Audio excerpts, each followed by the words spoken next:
Dokter sebagai teman sahabat dekat. Ya, waktu habis operasi itu saya hampir tiap hari ya menemani beliau di rumah sakit kayak gitu.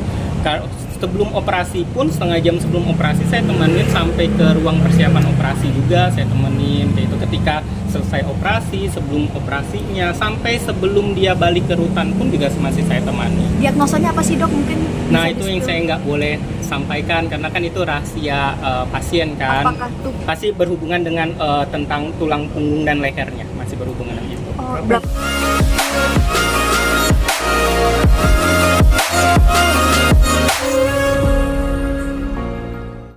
dokter sebagai teman sahabat dekat. Ya, waktu habis operasi itu saya hampir tiap hari ya menemani beliau di rumah sakit kayak gitu.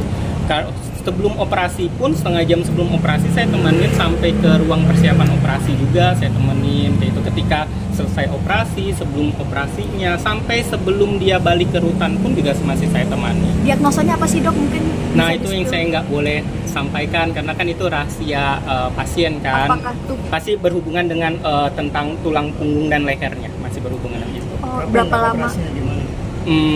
Di salah satu rumah sakit swasta. Berapa lama dok untuk recovery sendiri dari rumah sakit sampai balik? Harusnya sebenarnya kalau ditanyakan itu harusnya recovery-nya itu harus di luar ya, itu harus dan juga harus pengobatannya di luar negeri. Tapi ya kita tahu dia lagi di tahanan nggak bisa dan juga harusnya setelah itu dia harus di tempat tidur khusus kayak gitu. Tapi berhubung dia lagi di tahanan pun juga jadinya nggak bisa kayak gitu.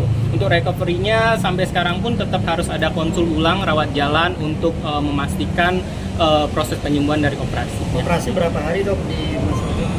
Totalan saya lupa ingat 7 sampai 10 hari kalau nggak salah. Totalan ya dari kalau operasinya cuma 1 hari. Saya balik lagi langsung ke tahanan. Iya, setelah operasi itu 2 hari aja, setelah itu balik ke tahanan karena kan nggak bisa lama-lama ya. Kita hargai proses dari ininya rutan. Curhat apa yang dirasakan mungkin sama dokter selama menemani, mungkin apa yang dikeluhkan? Kaku, nggak bisa gerakin kaki kayak gitu, leher kadang kaku, kadang bangun-bangun tiba-tiba kayak orang kejang kayak gitu yang nggak bisa gerakin kayak gitu sih. Sakit kepala juga. Komunikasi terakhir dok, mungkin kondisi sekarang sampai sekarang saat ini Kondisi seperti apa? sekarang keadaannya baik-baik aja, lebih ke fokus ke anak kayak gitu sama persiapan dia mau mengajukan PK ya seperti itu. Tapi sampai sekarang mau mengajukan PK tapi putusan kasasinya belum turun juga, itu aja sih. Ya. Karena mengalami depresi dok atau seperti apa? Nggak tahu saya. Oke ya, makasih ya. Udah lengkap semua. Terima kasih.